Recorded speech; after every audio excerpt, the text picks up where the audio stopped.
This is the smoke box. As you can see, you can put charcoal on the sides there. You can put your wood chips in all four corners.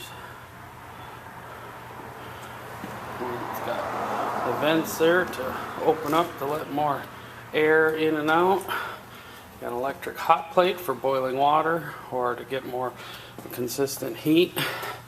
These trays all pull out like this, as you can see, which is really nice, and they can be removed. And got my little smokestack up there.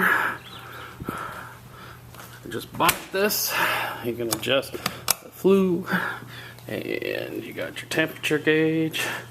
And this is my smokehouse I bought, so I didn't have to take this one here and make it into a smoker. So I'm really excited.